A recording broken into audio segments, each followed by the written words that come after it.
DDOT is making the H&I Street Northwest bus lanes permanent on November 12th. In June, DDOT implemented a pilot project along H&I Streets Northwest between Pennsylvania Avenue and 13th Street Northwest to improve travel speeds and reliability for buses in the corridor.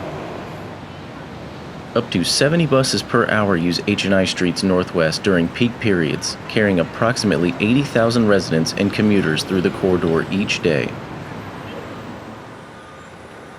During the pilot period, DDOT improved reliability and travel speeds in the corridor.